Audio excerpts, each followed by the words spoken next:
This woman's name is Wendy, and she destroyed her 8-month marriage by convincing herself that secret messages with her ex-boyfriend were just innocent friendship.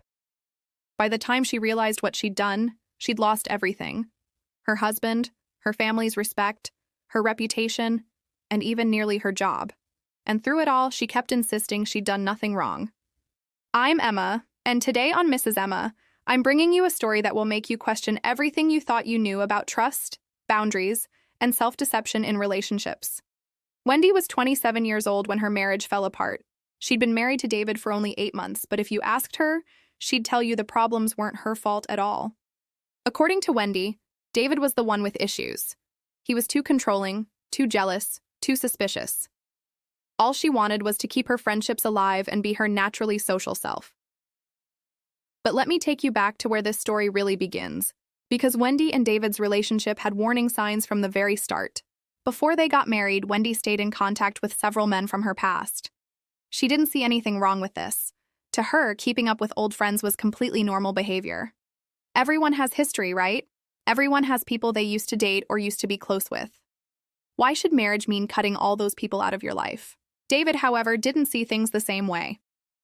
He started noticing that Wendy's version of friendship looked different from what he expected.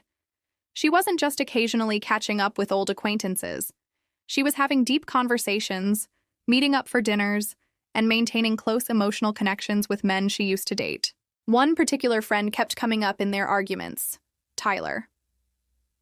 Tyler was someone Wendy had dated briefly about 3 years before she met David. According to Wendy, their romantic relationship had never been serious. They'd realized they were better as friends, and that's exactly what they became. Just friends. Nothing more. But here's where things got complicated. Wendy met Tyler for dinner one evening, just a casual catch-up session between old friends. David wasn't happy about it, but Wendy insisted it was innocent. Then Tyler posted about their dinner on his social media story, and David saw it. He felt blindsided. His girlfriend had gone out with her ex-boyfriend and hadn't thought it was important enough to mention beforehand. David confronted Wendy about the dinner. She couldn't understand why he was making such a big deal out of nothing. They were just friends grabbing food and talking. Did David expect her to ask permission every time she wanted to see someone from her past? The argument escalated. David felt disrespected and excluded. Wendy felt controlled and suffocated. Neither could see the other's perspective. Eventually, they decided to take a break from their relationship. During those months apart, Wendy told herself she'd been right all along. David was too possessive, too insecure. She needed someone who actually trusted her, someone who wouldn't try to control every aspect of her social life. She missed having a partner who respected her independence. Then David came back. He apologized for being too controlling. He said he understood that Wendy needed her friendships and that he wouldn't try to dictate who she could talk to anymore. They had a serious conversation about boundaries and communication. They made agreements about how they'd handle things differently in the future. Wendy thought David had finally worked through his jealousy issues. She believed they could move forward with better understanding. They got back together, and a few months later, they got married. But apparently, David hadn't worked through anything. At least, that's what Wendy thought. Within weeks of their wedding, David started acting suspicious again. He'd get quiet and moody when Wendy's phone buzzed with notifications. He'd ask questions about who she was texting. When her male coworker sent her messages about covering a shift, David wanted to see the entire conversation and the work schedule just to prove she wasn't lying. Wendy felt exhausted by it all. She loved David, but his constant need for reassurance made her feel like a prisoner in her own marriage. Every text message required an explanation. Every interaction with another man needed to be justified. She started keeping her phone face down, not because she had something to hide, but because she was tired of defending herself. But here's what Wendy wasn't telling David. She'd started talking to Tyler again. Just casual conversations, nothing serious. At least that's what she told herself at first. Tyler was easy to talk to. He listened without judging.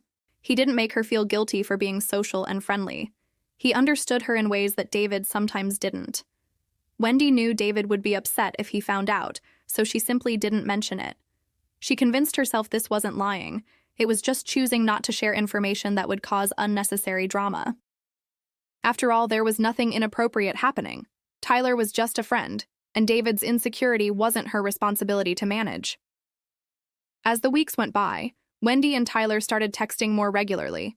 They'd exchange funny memes, complain about work, share stories about their days. Then Tyler sent Wendy a photo from his gym session. He was shirtless, showing off the results of months of hard work. Wendy complimented him because that's what friends do. They support each other's achievements. But she knew David wouldn't see it that way, so she kept quiet about it. Tyler started saying things that felt good to hear. He told Wendy that David was lucky to have her. He said that if he were in David's position, he'd trust her completely.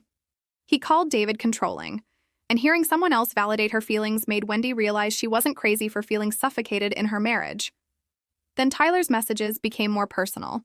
He told Wendy he missed talking to her during the time they'd lost contact. He said she always knew how to make him laugh. He complimented her appearance in her recent photos, telling her how good she looked. Wendy convinced herself this was normal behavior between close friends who have history together. There was nothing wrong with friends appreciating each other. Meanwhile, David was getting more suspicious. He asked more questions about Wendy's day. He wanted to know who she talked to at work and whether she'd received any interesting texts. It was like he could sense that something was different, that Wendy wasn't being completely open with him. But Wendy blamed David for creating this situation. In her mind, if he'd been more secure and more trusting from the beginning, she would have felt comfortable telling him about her renewed friendship with Tyler. Instead, his possessiveness forced her into secrecy. She started being strategic about when she replied to Tyler's messages, usually when David was in the shower or distracted by television. Late one night, when David was already asleep, Wendy found herself having a deep conversation with Tyler. Work had been stressful, and she couldn't sleep. Tyler was awake too, and they ended up talking about life and relationships and everything in between. It felt wonderful to talk to someone who really understood her. Then Tyler sent a message that changed everything. He told Wendy he'd been thinking about her a lot lately. He said their connection was special. He mentioned that he wished things had worked out differently between them years ago. And Wendy felt amazing hearing these words. When was the last time David had said anything like that to her? When was the last time he'd made her feel special or desired? Tyler continued complimenting her. He called her beautiful, smart, and funny. He said any man would be lucky to have her in their life. Wendy responded enthusiastically. She told Tyler he was sweet. She admitted she missed their connection too. She even said she sometimes wondered what would have happened if they'd met at a different time in their lives. In Wendy's mind, this was just hypothetical talk between friends. She wasn't planning to leave David or cheat. She was simply enjoying feeling appreciated for once. Tyler became more flirty in his messages. He'd send good morning texts with heart emojis. He'd tell Wendy he was thinking about her. He'd comment on every photo she posted, calling her gorgeous and saying David was lucky to wake up next to her every morning. And honestly, it felt incredible. David barely noticed when Wendy put effort into her appearance anymore. But Tyler commented on everything. New haircuts, new outfits, even casual selfies. Eventually, Tyler suggested they meet for coffee to catch up properly. Wendy knew this crossed a line that David wouldn't be comfortable with. But she also knew that if she asked David's permission, he'd say no immediately and lecture her about boundaries and respect. So she just didn't tell him. They met at a small coffee shop across town where Wendy knew they wouldn't run into anyone from her and David's social circle. The meeting felt perfect. They talked for hours, laughed until it hurt, and Wendy remembered why she'd been attracted to Tyler years ago. He was so easy to be around. He didn't make everything complicated the way David did. When Tyler walked Wendy to her car, he hugged her longer than necessary. When he pulled back, he looked into her eyes and told her he'd forgotten how incredible she was. Wendy should have stopped what was about to happen right there, but instead she just smiled and said she'd forgotten how good he was at making her feel special. Then Tyler kissed her. Nothing dramatic, just a quick kiss. But Wendy let it happen. Actually, if she's being completely honest with herself, she kissed him back for just a moment. In that instant, she remembered what it felt like to be wanted, to be desired, to be with someone who wasn't constantly questioning her every move. When Wendy got home, David asked how her day was, same as always. She told him it was fine because what else could she say? That she'd spent 3 hours with her ex and kissed him? That would destroy David for no good reason, especially since it didn't mean anything serious. It was just a moment of weakness, a reminder of what passion feels like. David didn't need to know about every single thing that happened in her life, or so Wendy told herself. But secrets have a way of coming out, don't they? David found the messages. Wendy still isn't sure exactly how it happened, but she thinks she left her phone unlocked when she went to the kitchen, and David must have seen a notification from Tyler pop up on the screen. By the time she returned, David was sitting there with her phone in his hands, reading through everything. The look on his face was devastating, but Wendy's first thought wasn't guilt, it was anger. How dare David go through her private messages? That was such a violation of trust, and he had the nerve to act like she was the one who'd done something wrong? David started reading the messages out loud. The flirty ones, the compliments, the conversations about missing each other. Wendy felt herself getting defensive. David was taking everything out of context, making it sound much worse than it actually was. These were private conversations between friends, and he was twisting them into something dirty and inappropriate. Wendy tried to explain that Tyler and she were just close friends with history. There was nothing wrong with friends supporting each other and being affectionate. But David wasn't listening to reason. He kept asking about specific messages, demanding explanations for every little thing. When David asked if Wendy had feelings for Tyler, she told him he was being ridiculous. Just because someone appreciates you doesn't mean you're having an affair. Then David found the messages about meeting for coffee, and that's when he really lost control. He started yelling about how Wendy had lied to him, how she'd snuck around behind his back, how she'd betrayed his trust. But Wendy didn't see it that way. She hadn't lied. She'd just chosen not to volunteer information that would upset him unnecessarily. There's a difference between lying and simply not sharing every detail of your day. Right? Wendy tried to make David understand that his jealousy had created this situation in the first place. If he'd been more secure and more trusting, she would have felt comfortable telling him about her friendship with Tyler from the beginning. His possessiveness had forced her to be secretive, and now he was using that secrecy as proof that she'd done something wrong. The logic was completely backwards in Wendy's mind. When David asked if Wendy had seen Tyler in person, she had to think fast. She couldn't tell him about the coffee date and definitely not about the kiss. That would end their marriage right there. And for what? A moment that didn't even mean anything? So Wendy lied. She told David they'd run into each other once at the store. Just casual small talk, nothing planned. David stared at her for a long time, like he was trying to decide whether he believed her. Then he said something that really hurt Wendy. He said he didn't know who she was anymore. The woman he married wouldn't have hidden a friendship from him, but that's exactly the point David was missing. Or so Wendy thought. The woman he married was social, friendly, and maintained connections with people from her past. He was the one who'd changed, who'd become controlling and paranoid. Wendy was still the same person she'd always been. Wendy told David that the really flirty messages were from months ago, that he was digging through old conversations just to find reasons to be angry with her. This was partially true. The most intense exchanges had happened a while back. David said he felt like he couldn't trust Wendy anymore. She told him that was his choice. She'd never actually cheated on him. She'd never done anything to truly betray their marriage. And if he wanted to destroy their relationship over some friendly messages, that said more about his problems than hers. Things got so much worse after David found those messages. He became impossible to live with, checking Wendy's phone constantly, asking where she was going every time she left the house, even timing how long she took to run errands. It was like being married to a prison guard instead of a husband.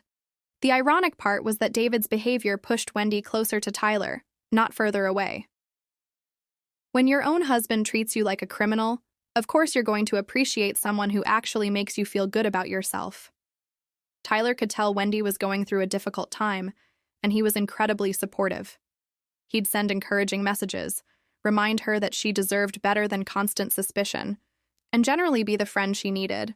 David, meanwhile, made everything about his hurt feelings, never once considering how his accusations and paranoia were affecting Wendy. The breaking point came when David demanded that Wendy block Tyler completely. Not just on social media, delete his number, promise never to speak to him again, the whole thing. David said it was the only way he could trust her again, which Wendy found laughable because he clearly didn't trust her anyway. Wendy refused. She told David she wasn't going to let him dictate who she could and couldn't be friends with. His ultimatum was controlling and unreasonable. That's when David said something that revealed his true mindset, at least from Wendy's perspective. He told her that if she chose Tyler over their marriage, then she was exactly the person he thought she was becoming. As if wanting to maintain a friendship meant choosing someone over your husband. David saw everything as a competition, like there was only room for one man in Wendy's life. When Wendy refused to block Tyler, David said he needed to stay at his friend's place for a few days to think about things. Honestly, Wendy was relieved. At least with David gone, she could text Tyler without hiding her phone or worrying about getting interrogated. Tyler was amazing during this time. He listened to Wendy vent about David's behavior. He assured her she wasn't crazy for wanting to maintain their friendship. He reminded her what it felt like to be treated with respect and understanding. A few days later, David came back with a whole speech about how he'd been thinking. He said he realized he'd been too controlling. He wanted to work on trusting Wendy more. It sounded good, but Wendy could tell he was just saying what he thought she wanted to hear. David asked if they could start fresh with better communication and more honesty. Wendy agreed because she wanted their marriage to work. But she also wasn't going to pretend that his few days away had magically solved all their problems. The very next week, David found more messages between Tyler and Wendy, recent ones from while he'd been staying at his friend's place. These messages were definitely more personal than before. Tyler had been asking how Wendy was holding up, saying he hated seeing her upset. Some of his messages were flirty, and Wendy had responded positively because it felt good to have someone care about her emotional state. David acted like Wendy had been planning some elaborate affair, when really she was just talking to a friend who was being supportive during a difficult time in her marriage. David said Wendy had betrayed his trust again. But how could she betray trust that was never really there in the first place? He'd been suspicious and controlling from day one. Wendy told him he was creating a self-fulfilling prophecy. His lack of trust was pushing her away, and then he was using her distance as proof that he was right to not trust her. Everything fell apart so fast after that. Wendy barely had time to process what was happening. David didn't just find the recent messages with Tyler. He found everything: the coffee date, the kiss, all the lies Wendy had told to cover her tracks. But worse than that, David had been doing his own investigation. Tyler had been talking to other women the exact same way he'd been talking to Wendy. David showed Wendy screenshots that Tyler's ex-girlfriend had sent him. Messages where Tyler told this other woman the exact same things he'd told Wendy, using the same lines, the same compliments, even the same what-if scenarios about their past relationship. Wendy felt so foolish realizing that nothing about their connection was special or unique. Tyler was just someone who knew exactly what to say to make women feel desired and important. He'd played her perfectly. But here's the thing that really destroyed Wendy's world. David didn't just confront her privately. He'd been building a case, collecting evidence, and he presented everything to both their families at Sunday dinner. In front of Wendy's parents, David's parents, his sister, everyone, David laid out printed screenshots of the messages. He explained about the secret coffee date. He basically painted Wendy as this cheating, lying wife who couldn't be trusted. The humiliation was unbearable. Watching everyone's faces change as they realized what kind of person Wendy really was felt like dying inside. Her own mother looked at her like she didn't recognize her. David's mom, who had always been so sweet to Wendy, just stared at her plate and wouldn't make eye contact. David's sister actually said she felt sorry for her brother for having to deal with this kind of betrayal. Wendy tried to explain that things weren't as bad as David was making them seem. These were just messages. Everyone was overreacting. But nobody wanted to hear it. They'd all made up their minds about her based on David's carefully curated evidence. Then David announced that he'd already filed for divorce, and that Wendy needed to find somewhere else to live by the end of the month. Just like that, after 8 months of marriage, it was over. She was being kicked out of the house they'd bought together. But the worst part was still coming. David had also sent all the evidence to Wendy's workplace. Apparently, some of her messages with Tyler had happened during work hours, and David thought her boss should know that she was using company time for personal drama. Wendy got called into human resources the next day. She had to sit through the most humiliating meeting of her life, trying to explain why she'd been having inappropriate conversations on company equipment. They didn't fire her, but they put her on a formal warning and made it clear that any future issues would result in termination. Now Wendy is living in a tiny studio apartment, barely able to afford rent on her own income. She watches David move on with his life like their marriage never mattered. He changed his relationship status on social media, posted photos of himself looking happy and free, and even started dating someone new within a few months. Meanwhile, Wendy is dealing with the fallout of everyone in their social circle knowing exactly why they got divorced. Friends have stopped inviting her to things. Family gatherings are awkward and uncomfortable. She can't even go to familiar places without running into people who've heard the story. The worst part? Tyler completely disappeared once everything blew up. He blocked Wendy on everything and won't respond to any attempts at contact. So she lost her marriage, damaged her relationship with her family, nearly lost her job, and ended up with absolutely nothing to show for it. Everyone acts like Wendy is this terrible person who destroyed a good marriage for some meaningless fling. But even now, even after losing everything, Wendy still struggles to accept full responsibility. In her mind, David's controlling behavior is what started this whole mess. If he'd just trusted her from the beginning, none of this would have happened. Wendy admits she didn't make perfect choices, but she was just trying to maintain friendships and feel good about herself. She didn't deserve to have her entire life destroyed over some messages and one stupid kiss that didn't even mean anything. Or did it mean something? That's the question Wendy still can't answer honestly.